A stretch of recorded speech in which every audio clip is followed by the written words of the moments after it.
Silav roj baş, evar baş, hevan no çend nûçe me amade kirine bi taybetî bültena me ya niha di derbarê naveroka civîna li Hewlêrî de ye Tom Barak nûnerê taybetî Donald Trump be Serokê Amerîkayê hatiye Hewlêrê bi serok û rêberên Kurdan re hevdîtin pêkanî gelekî giring e. Niha pirsa ku di serê me de çê dibe Tom Barak dema ku dixwaze Mazlûm Abdî bibîne çima naçe Qamişloyê, çima naçe Hesekê Rojavayê Kurdistanê, çima Hewlêrê wekî navend nîşan dide, çima dixwaze Mazlûm Abdî li Hewlêrê bibîne. Hevdîtina rayedarê navnetewî bi Mazlûm Abdî re li Hewlêrê me aciz nake. Hewlêr jî bajarê me ye, paytexta me ye, Qamişlo jî bajarê me ye, paytexta me ye. Mesele kesekî aciz nake hevdîtina li Hewlêrê. Lê dibe em rastiyekî dayînin holê. Di çavê Amerîkayê de êdî Qamişlo ne navenda Kurdan e. Beşekî Sûriyeyê. Ji ber vê yekê dema ku hevdîtin pêk tîne bi rayedarekî Kurdan re li ser navê Kurda, ji wan re navendek, paytextek lazim e. Yani temsîliyetekî siyasî lazim e. Ew jî Hewlêr e. Aniha di çavê dünyayê da wextê ku Kurd dibin mijar, Hewlêr weke navend tê nîşandan ve ya mühim e. Beriya niha me gotibû milletekî, neteweyekî ji bo bibe xwedî statû, ji bo bibe netew di qada navnetewî de ji bo were nas kirin, ji bo muhetab were girtin, jê re navendek, paytextek lazim e. Ez bawer dikim di qada navnetewî de êdî Hewlêr paytext e. Kî bixwaze dikare biçe Hewlêrê serok û rêberê Kurdan li wê derê bibîne. Ev jî nîşanê me dide ku êdî cih ji nakokiyan re tune ye. Fitne, fesadî di nava Kurdan de divê êdî bi dawî bibin. Navenda Kurdan Hewlêr êdî dünya me li wê derê muhetab dibîne veya awsa êdî çêbiye. Yani de facto rewş çêbiye. Ev jî xemgîniyekê ji bo Qamişlo ji bo Rojavayê Kurdistanê. Heta ku derê didome nizanim. Niha Tom Barak çima hat bi serok û rêberên Kurdan re hevdîtin pêkanî. Em zanin ku aniha li Sûriyê mijara sereke Amerîka dixwaze hin derdoran li hember Hizbullaha Lubnanê bide şerkirin. Kurd di vê yekê de ji qas cê digirin ji nîqaşê re vekiriye ez bixwe bawer nakim. Donald Trump pesnê Tayyip Erdoğan da, pesnê Ahmed El Şara da got vana insanê pir hêjan e, pir delal in, pir baqil û jî hatîne. Vana Sûriye rêve dibin, me Sûrî me rêveberiya Sûriye daye destê her duyan. Ewsa dibêje.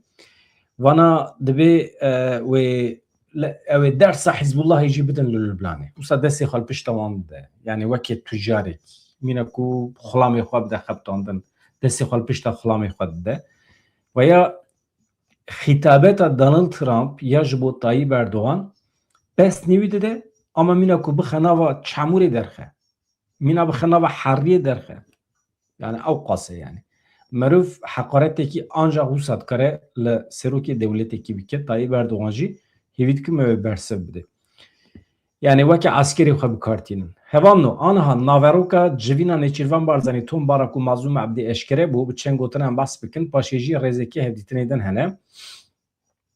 Naveroka civîna Nêçîrvan Barzanî Tom Barak û Mazlûm Abdî eşkere bû serokê Herêma Kurdistanê bi nûnerê taybetiyê Trumpyê ji bo karûbarê Iraq û Sûriyê her wiha fermandarê giştiyê Qesedê Mazlûm Abdî re civiya. Nêçîrvan Barzanî got diyalog li heftêgihîştina navbera aliyan û parastina mafê Kurd, parastina mafê pêkhateyên din ên li Sûriyê rêya çareserkirina pirsgirêkan e. Tamam?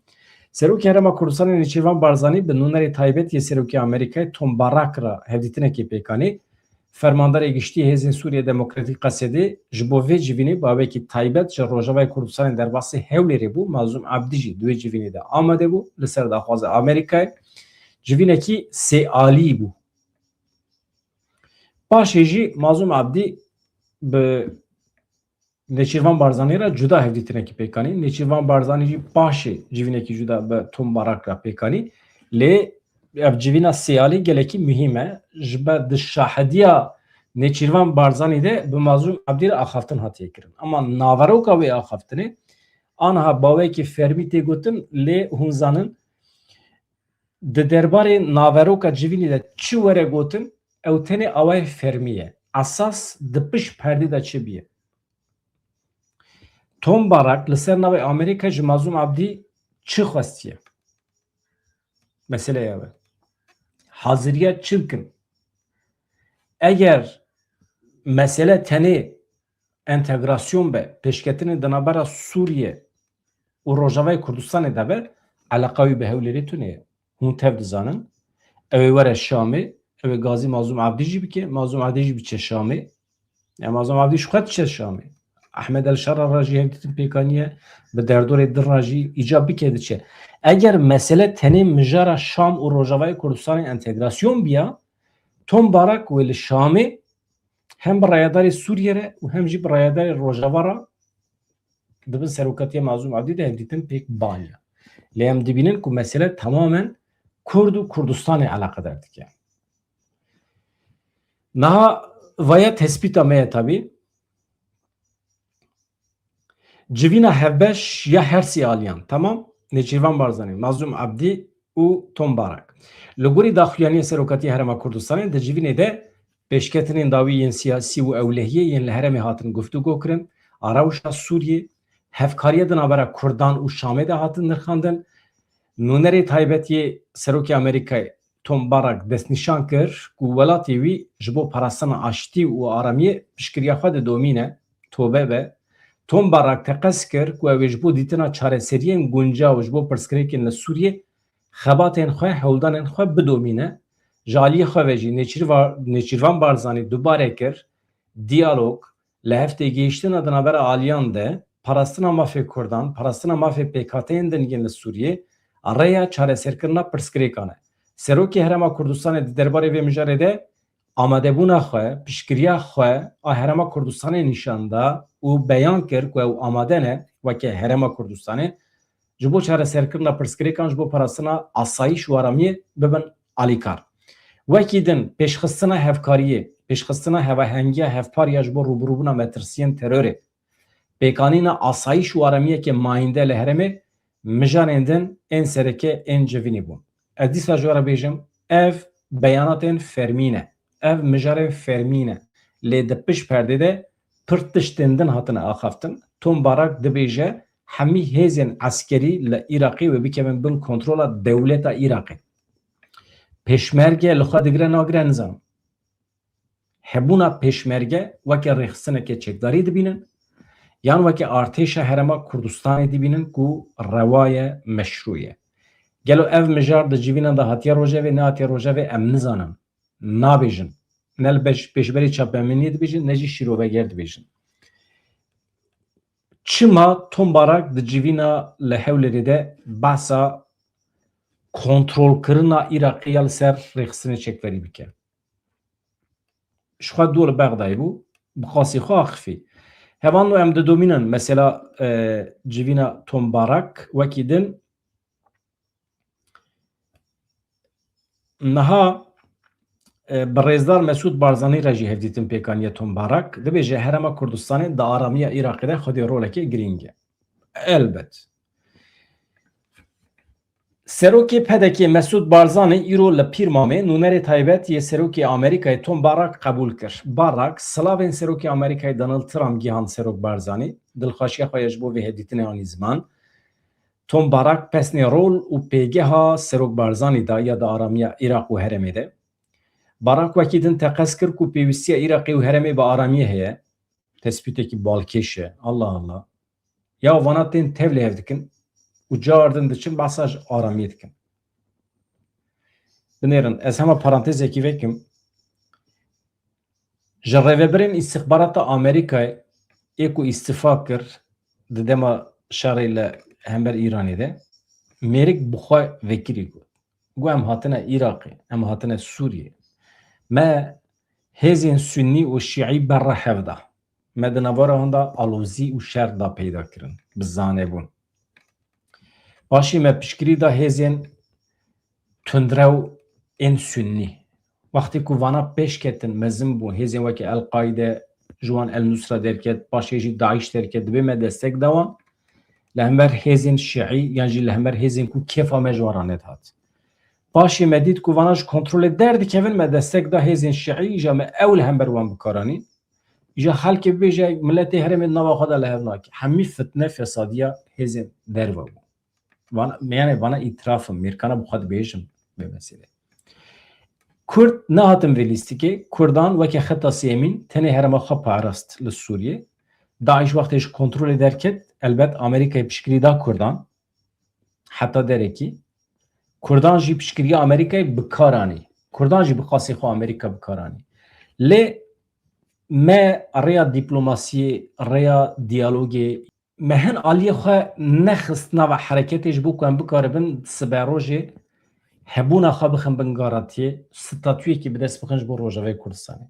Yani me dixwazim bibêjim ez ji devê min dernakeve naxwazim bêjim me mêjiyê xwe nexebitan ji bo ku em heqeten statûya xwe bi darê zorê bi Amerîka bidin qebûl kirin. Yani weke şert, weke şantaj. Madem em bi hev re şer dikin, madem em li keleka hev, mil didin milê hevûdû li hember hêzekî tundrew dibe hûn garantî bidin me ku hûn statûya me nas dikin. Çünkü valahiyekî ciddî ya otoriteya siyasî hebû li Sûriyê tam wexta wî bû ama me nekir. Em hinekî serxweş bûn. Me îxtidar bi dest xist, me herem bi dest xist. Em li gorî xwe meşiyan. Em hinekî serxwe re çûniya rastî. Me tedbîr negirt. Rastiye me ev e. Niha hevanno Tom Barak diyar kir ku Herêma Kurdistanê di hevdîtina xwe ya bi Rêzdar Mesûd Barzanî de dibêje. Herêma Kurdistanê di vê mijarê de hem niha hem jî ji bo pêşerojî xwedê rolekê girîng e. Her wiha heyraniya xwe ya ji bo geşbûn û pêşketina Herêma Kurdistanê anî ziman wekî mînakekî wesifand Başûrê Kurdistanê. Ji aliyê xwe ve Mesûd Barzanî dubare kir ku Herêma Kurdistanê her tim faktora aramiyê huzûrê biye. Ew ji bo hemû pirsgirêkên Iraqê û Herêmê alîgirê diyalog û çareseriya dîplomatîk in. Destnîşan kir ku Herêma Kurdistanê tu carî nebiye beşekî ji pirsgirêkan. Lê agirê şer û nakokiyên Herêmê bi neheqî kîştiye vê Herêmê. Niha hikûmeta nû ya Iraqê û bêçêkirina milîsan ev jî mijarekî ye di civînê de hatiye nîqaşkirin tiştek ku em şik û şûpa me li ser pêşmerge heye pêşmerge dikeve navê nakeve navê. Niha di beşekî di civînê de Mesûd Barzanî û Tom Barak balkişandin ser girîngiya karkirina bi hevra heva hengiya Herêma Kurdistanê û hikûmeta nû ya Iraqê çawa dikarin bi hevra bixebitin. Tom Barak behsa pêwîstiya aramkirin û parastina pergala siyasî ya Iraqê kir. Yani Tom Barak ji Başûrê Kurdistanê dixwaze piştgirî bide vê hikûmeta nû ya Elî Zeydî gencekî nû hatiye ser hikûm dibêje hûn jî li gorî tecrüba xwe jî re probleman dernexin. Piştgirî bidinê em mesela maddî, manevî, askerî çi îcab dike tim li kelekê cih bigirin li hember wî siyasetê nekin. Di wê manê de Tom Barak behsa pêwîstiya aramkirin û parastina pergala siyasî ya Iraqê kir. Girîngiya parastina rola dewletê ya di kontrolkirina hêzên çekdar yên nefermî de anî ziman. Mesela Tom Barak ji Mesûd Barzanî re dibêje pir mühîm e ku dewleta Iraqê hemû hêzên çekdarî yên nefermî kontrol bike, wana tune bike ê bixwazin jî tevlî artêşê bike wekî li Sûriyê. Barak piştgiriya xwe ya ji bo Serokvezîrê Iraqê Elî Zeydî anî ziman milîsên li temamê Iraqê bêçek bike wan bixebin desthilata dewleta Iraqê. Yani di vê derê de Amerîkayê biryar girtiye dewleta Iraqê, dewleta Sûriyê û dewleta Tirkiye weke otorîte nas bike li ser hemî milletan. Di vê derê de rola Kurdan tune ye. Rol tenê xizmet e. Rola xizmetê daye Kurda. Mesela ji Mesûd Barzanî re dibêje bikevin xizmeta desthilata Iraqê. Em dewleta Iraqê serwer bikin, bihêz bikin. Dewletekî bihêz ya Iraqê em zanin çawa dibe ya Sûriyê jî. Bana hemî em dibînin. Yani xuyayê Amerîka dewlet weke muxatab dixwaze. Ne tenê Amerîka desthilata ev e, desthilata Donald Trump. Donald Trump îro hê sivê tune. Li aliyê din Serok Barzanî jî di derbarê hikûmeta nû ya Iraqê de piştgiriya xwe ya ji bo Serokwezîr Elî Zeydî dubare kir, diyar kir ku lazim e hemû alî ji xeletiyên berê dersê derbixin. Barzanî xwest ku li ser bingeha şirîgatî hevsengî li hevkirinê di çarşoveyê destûrê de kar were kirin. Yani madem em piştgirî didin hikûmeta nû ya Iraqê qenebe ew jî ji çarşova destûra bingehîn dernekevin. Çünkü di destûra bingehîn de heqîmeyê Kurda heye ve ya şiyariya Rêzdar Mesûd Barzanî. madem hûn ji me destek piştgiriyê dixwazin ji bo hikûmeta nû, dibe ew jî ji çarçoveya destûra bingehîn dernekevin. Heqê me ê netewî ê Başûrê Kurdistanê parvekirina aborî, petrol, gaz, çînor, daxwazên siyasî hemiya ji wan re rêz û hirmet bigire. Madem Mûsa ye. Ji ber vê yekê Barzanî xwast ku li ser bingeha şirîgatî, hevsengî, lihevkirinê di çarçoveya destûra bingehîn de kar were meşandin.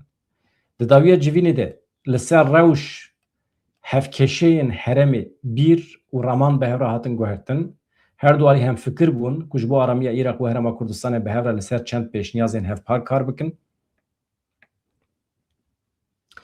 Wekî din dostaniyeke stratejîk ya demdirêj di warê aborî de were ava kirin ve berhênan were pêşxistin. Yani di mesela aborî de jî gaz û petrolê de jî Îraqê bi tenê nehêlin, elektrîk bidin wan, gaz û petrolê bidin wan, bila ew jî jê faydê bibînin.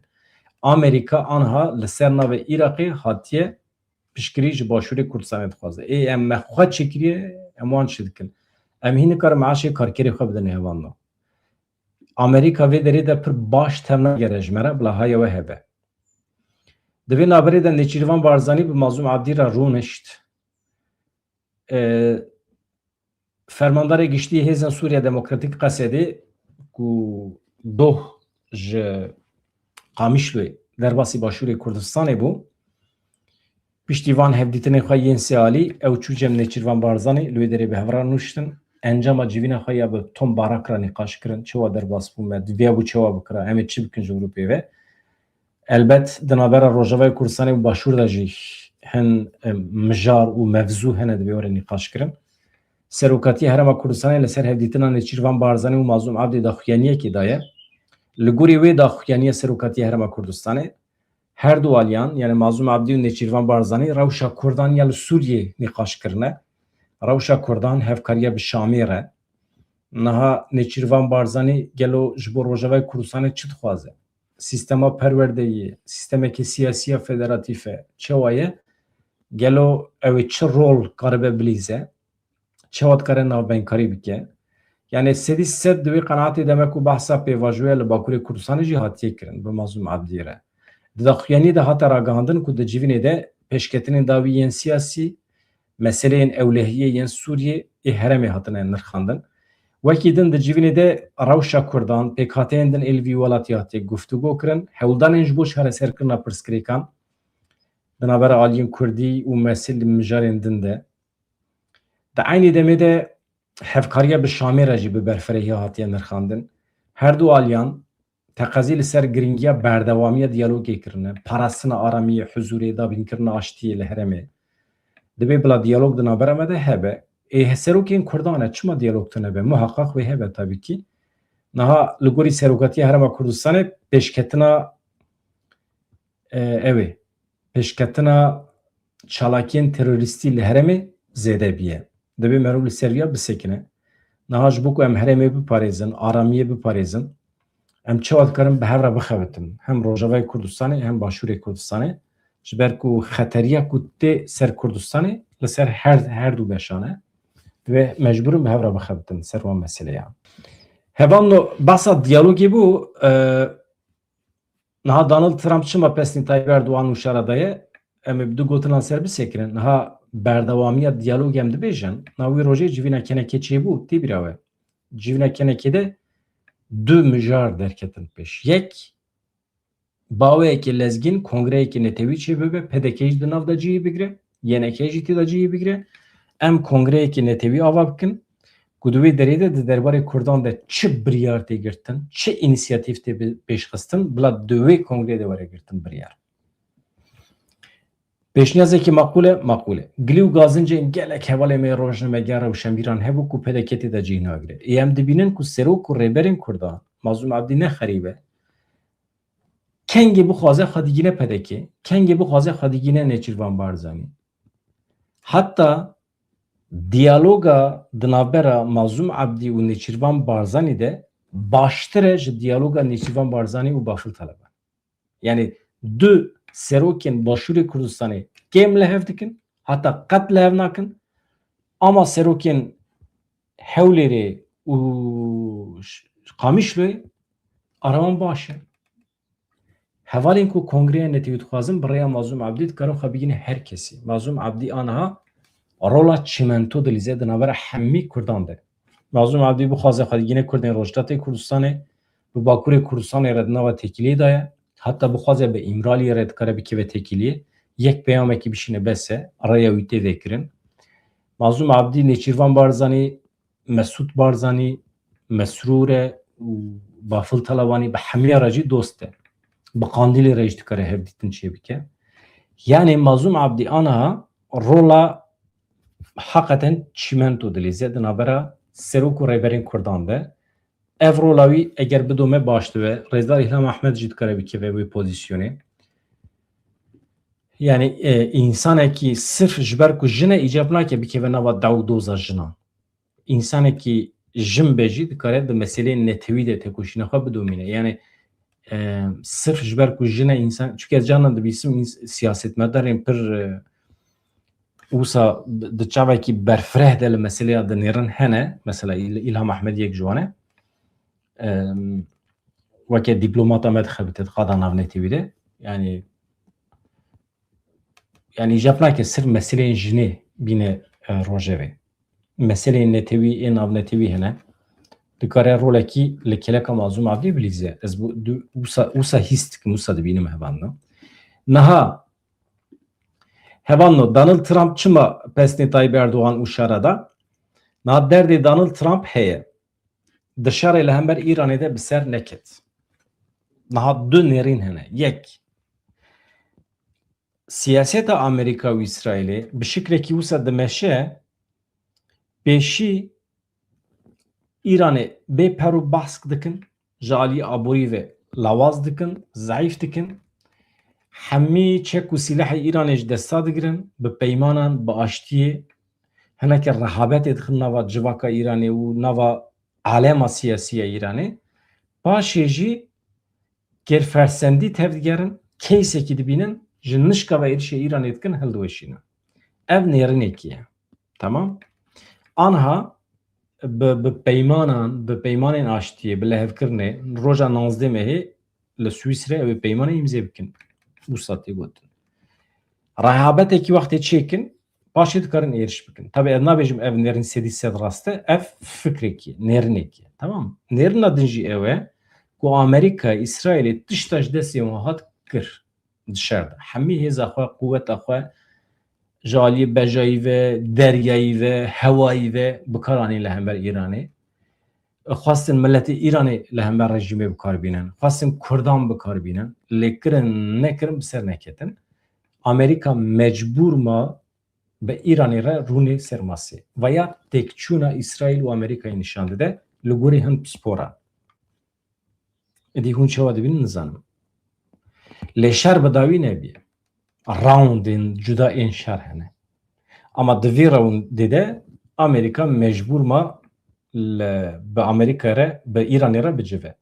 Çünkü wextê ku şer dest pê kir, plan ew bû ku rejîm temamî hilweşe, millet rabe serpiya, hikûmetê biguherîne. Weke li Venezuelayê çû Maduro gir tevê jinavî, aniha kesekî xistine şûnavî, tamamen bûye quqlaya destê Amerîkayê li gorî wan tevdigerin. Bi hev re operasyonan çê dikin. Bi hev re deriyê sînoran û kanên petrolê û heta maddeyên hişbir bi hev re difroşin. Ma dewlet nafroşin.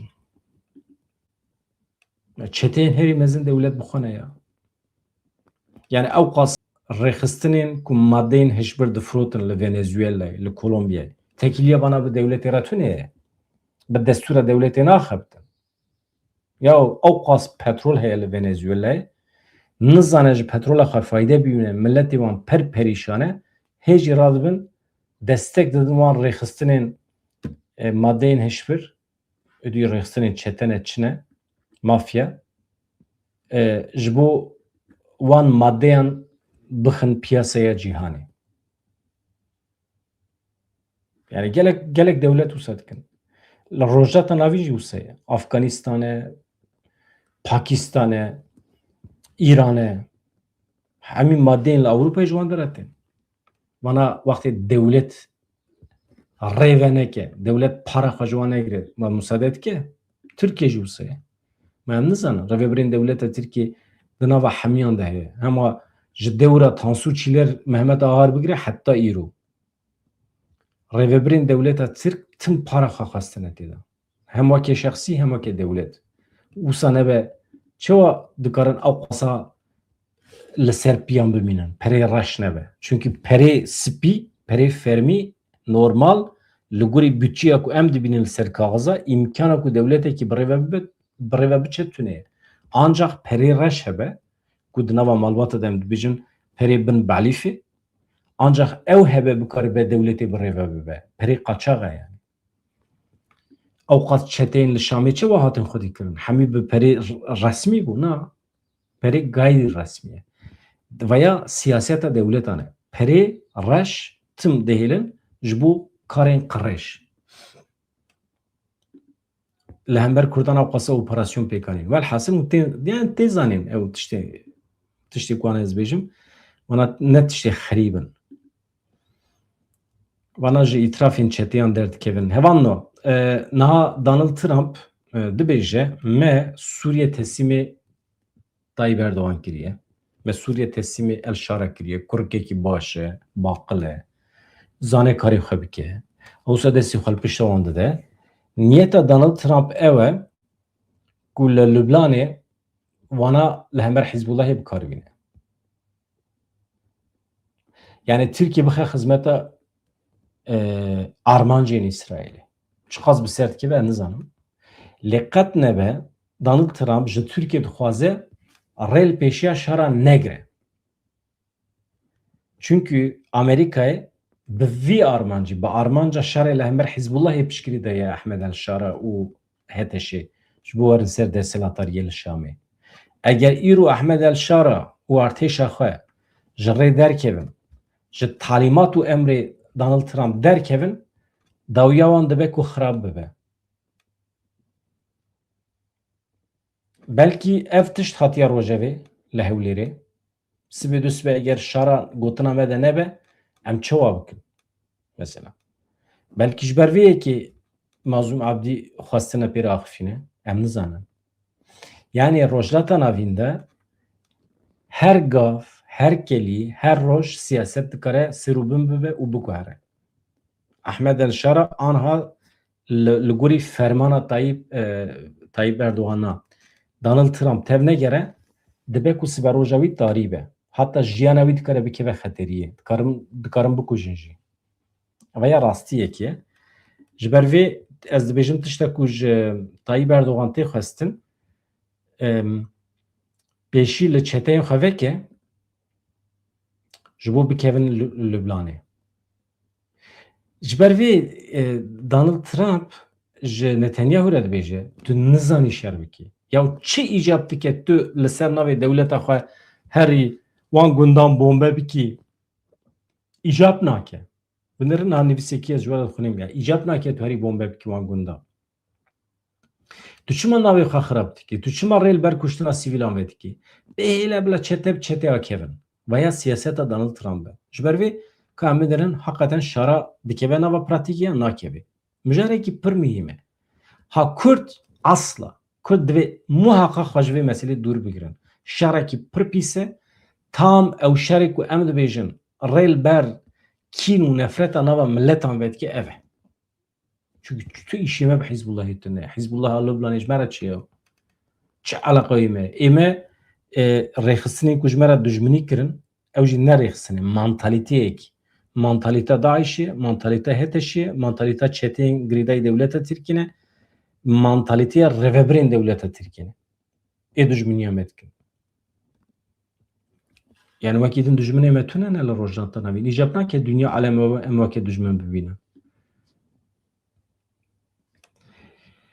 Hikûmeta Başûrê Kurdistanê tê avakirin kengê tê avakirin şert û merc çi ne eyba me Kurdan e piştî sal û nîv 20 meh derbas bû di ser hilbijartina re hikûmeta me meclîsa me li Başûrê Kurdistanê tune ye îstiqrar tune veya şerma me eyba me ye Serokwezîrê Herêma Kurdistanê xwe îfade kiriye Mesrûr Barzanî li ser vê meselê beyan kir ku ji bo pêkanîna kabîneya nû ya Herêma Kurdistanê pêşî divê Parlamentoya Kurdistanê were aktivkirin bikeve nava xebatê.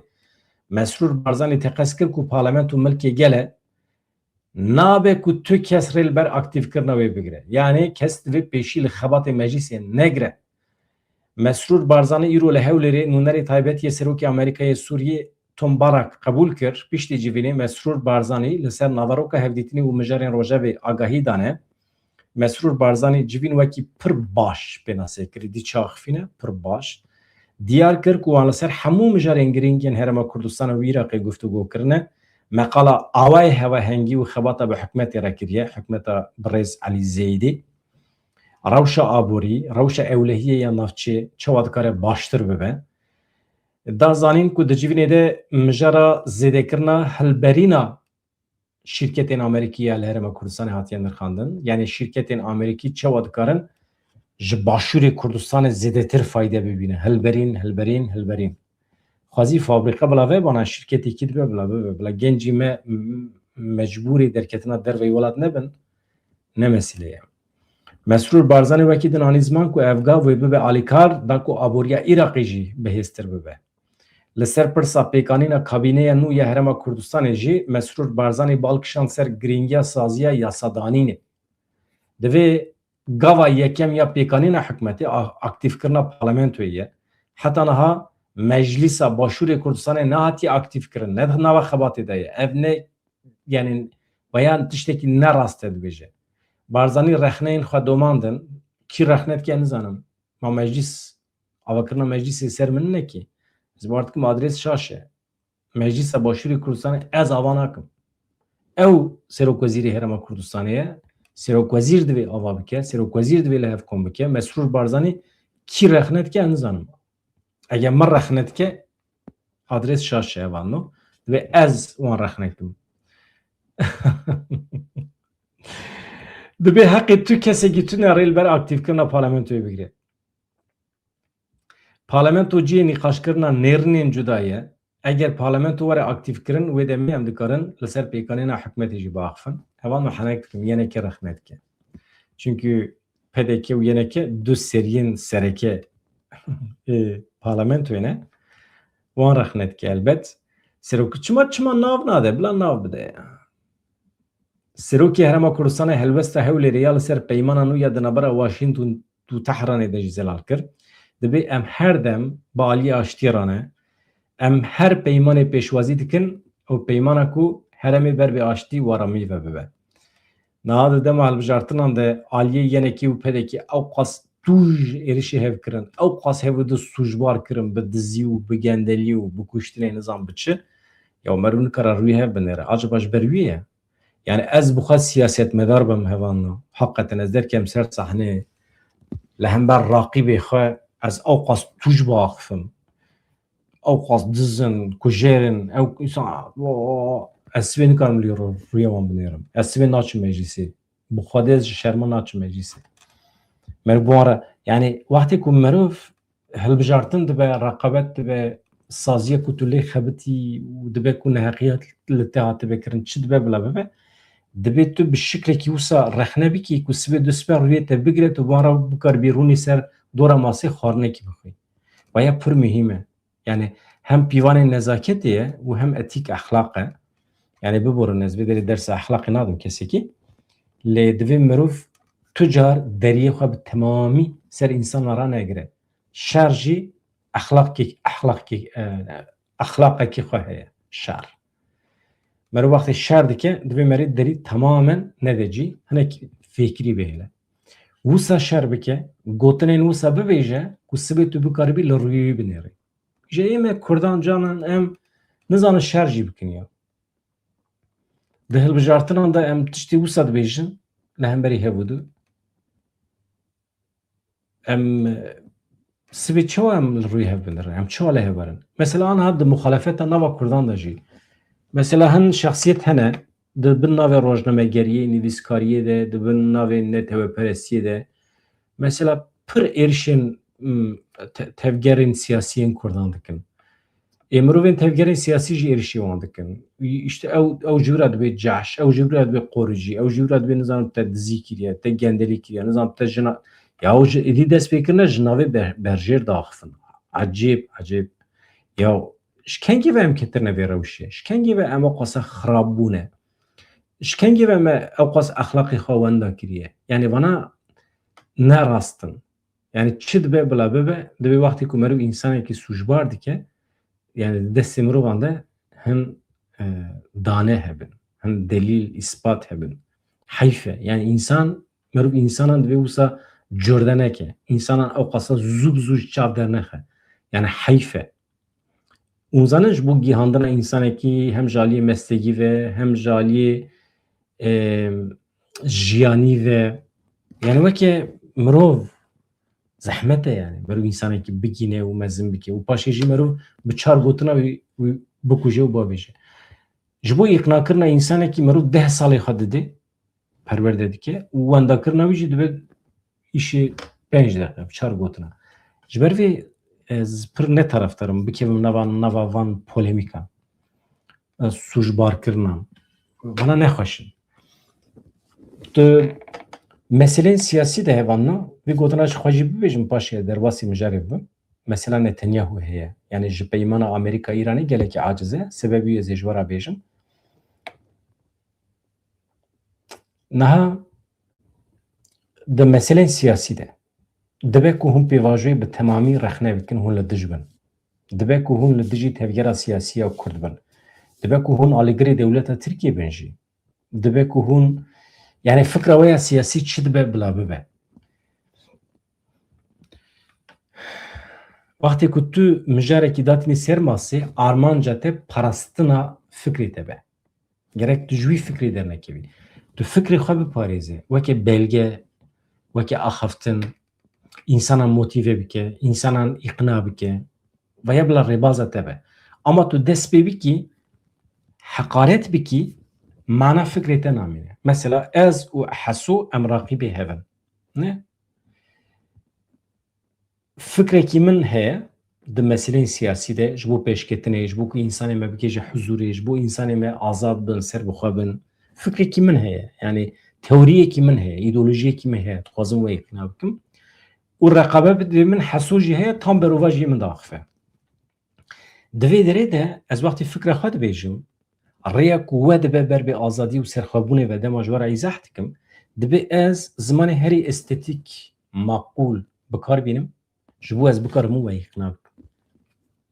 Ama îcab nake ki ez bêjim Hesû aqas bênamûs e û aqas xirab e û aqasa doxînsist e û Hesû nizanim filan salê ya îşî bi Hesû tune kî? Ya Hesû dikare mirovê herî xirabê ciyanê bêje. Hakikaten dikare diz bêje. Yani min eleqedar nake. İşî min bi Hesû tune. İşî min bi îdeolojî, bi fikra min heye. Derdê min ê serxwebûna Kurdistanê, azadiya Kurdistanê heye. Ez wî dixwazim ji we re bibêjim. Ama hin hevalê me armanca xwe ya siyasî datînin aliyekî dest bi xeber û kufur dikin. Raqîbê xwe piçûk dixînin. Bi rûmeta wan dilîzin. Ez li dijî vê yekê me. Polemîk tucar. Nakevî nava polemîkan. İcab nake. Armanca xwe bêjim. Mesela ê me anî kanalekî çêkir vê derê. Bi xêra hin hevala mala wan ava. Me ji xwe re got xeta netîvî. Xeta netêwî çi ye? Xeta netêwî ye milletê Kurd e, milletê din jî rêz û hirmeta me heta dawî ji wan re heye.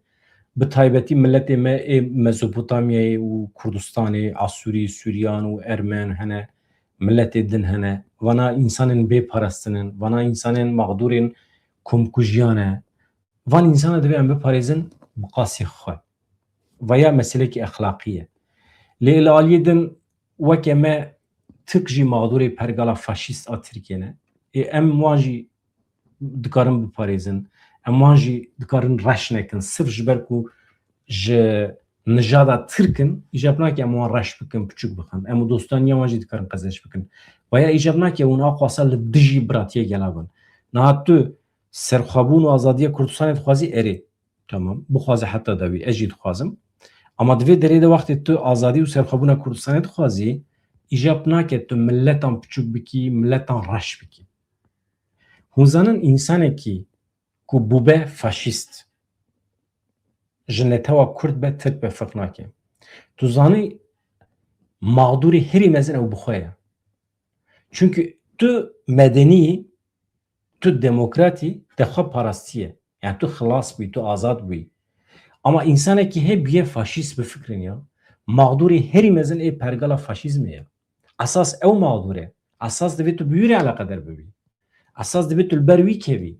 Çünkü ew biye faşîst. Ew biye qatil. Yani ji qatilbûnê zêdetir insan dikare mağdur bibe ya. İnsanekî hemû tam destê xwe xistiye xwîna xelkê ya. Ji ber vê insanê faşîst jî sûcdar neke. Tenê tu karî gunê te bi wan were, tu karî îxna bikî. Rêya rast demokrasî nîşanê wan dî. Ez pir bûm însanî gelo. Na heqeten fikra Musa'yê ye. Ew mağdurin. Mağdurên pergalê ne. Hevan da. Niha mesela ew ê peymana Amerîka û Îranê helbesta hewlêrî kifşê ji xwe. Niha Netanyahu hewl dide civînekî bilez bi Donald Trump re pêk bîne hevanna. Çima? Sebep çi ye? Peymana ku bi Îranê re hatiye imzêkirin ya jî tê imzêkirin roja 19 Mehê gelo bi hayedariya Netanyahu çêbiye yan bê hayedariya wî. Haya jî hê tune. Em nizanin. Dibe ku vana hemî rol bin jî. Lê raporeke rojnameya Wall Street Journalê heye. Endişe fikarên li İsraîlê yên di derbarê peymana Washingtonê ya bi Tehranê re eşkere kirin. Rojnamê diyar kir ku Serokwezîrê İsraîlê Benyamin Netanyahu anha hewl dide ku civînekê lezgîn bi Serokê Amerîkayê Donald Trump re organize bike. Dibêje dixwazim ala acele te bibînim. Çima di peymanê de hin nakokiyan dibîne. Menfaetê xwe nabîne. Di nava daxuyaniyên nakokên di derbarê helwesta Lübnanê li ser peymanê de İsraîl ragihand ku artêşa wê yani artêşa İsraîlê wê herema bi navê Herema Ewlehiyê li Bakur bihêle. Yani ew ê ji wan hereman dernekeve. Ew herem bi dehan kilometreyan di nava axa Lübnanê de ne İsraîl çend hefte berê ew herem kontrol kir. Dibêje ev herema ku ez ketime li Lübnanê vana sînorê ewlehiya min e. Wî rojê rayedarên İsraîlê beyan kirin ku ew ji Sûriyê jî dernakevin. Rewşekî wisa jî heye. Yani cî ku li Sûriyê bi dest xistin ew li derê bimînin. Ev demekî ye dengê durziyan nayê. Lê em pê dihezin ku durzî diya xwe de îsrar dikin. Bi tu awayî naxwazin bikeve bin kontrola Heteşê li Şamê. Ew jî rewşekî bi vî awayî heye. Ev civîna ku anha civîna siyalî ku me ji we re bas kir ev e civîna siyalî. Ev Tom Barak Nêçîrvan Barzanî Mazlûm Abdî jî tam li kêleka rûniştiye. Aha. Fermandarê me hat General Mazlûm Abdî. Ya çima milletê Kurd ji vî camîrê hez nake ya. Tom Barak. Ama Mazlûm Abdî heqeten tê hez kirin. Min gelek hevalê me rojavayî dîtine ê ku wisa sert bi şiddet Rojavayê Kurdistanê rexnet dikin hene. Ama wextê ku mesele dor tê ser Mazlûm Abdî wisa rêzdar bi hurmet navî wî hildidin jî hez dikin. Yani wisa sempatiyekî çêbîye. Niha eger dewleta Tirkiye bibîne ku Kurdên Rojhilatê Kurdistanê yên Îranê negihîştin mirazê xwe, negihîştin armancê xwe, dewleta Tirkiye dikare pêvajoyê sîrobin bike. Aniha mesela Rojavayê Kurdistanê ji rojeva xwe derxistine, êdî nîqaş nakin. Çünkü wê derê de gihîştin hedefa xwe. Lê dixapin. Dixapin çünkü milletê me Rojavayê Kurdistanê dev ji dawa xwe bernedaye. Hevan o agahiyê digirim ji heremê. Rojavayê Kurdistanê anha ji aliyê ruhî ve ji her demê bihêztir e. Xweber nedaye. Xwe sis nekiriye. Zû bi zû xwe destê çeteyan de bernade. Entegrasyon, mentegrasyon hemî fasafî sone. tiştekî wisa tunê aniha dîplomatê Kurdan welat bi welat digerin, hevdîtinan çê dikin, piştgiriyê kom dikin. Wisa ne hêsan e. Ne wisa ye. Aniha herkes li bendê ye. Ka çawa be. Yani em Rojavayê Kurdistanê ji wan çeteyan re dihêlin. Ya ew çeteyên Daişê ne qerawat xistine sûyê xwe hatine vê derê dibin navên cuda de. Ez dixwazim ji we re spas bikim heqeten ji ber piştgiriya we ji bo vê kanalê. Ez pir razî me ji we. Ez dixwazim hûn jî ji min razî bin. Cana rojê du cara, cana rojê carekê ji we re bername çê dikim. Bernameyê me de şîrove hene. Li gorî xwe em şîrove dikin. Lê ez dixwazim siyasetmedarê me yê Kurdan kengê bixwazin bibin mîvan. Hevalê me rojnameger ê bixwazin bixwazin bi telefonê ê bixwazin medyê civakî xwe bigînin min bibin mîvan em ji xwe re sohbet bikin, analîz bikin. Derdê me giran e. Bila wexta me vala derbas nebe. Yek saetekî me vala derbas nebe veya zulm e li milletê me.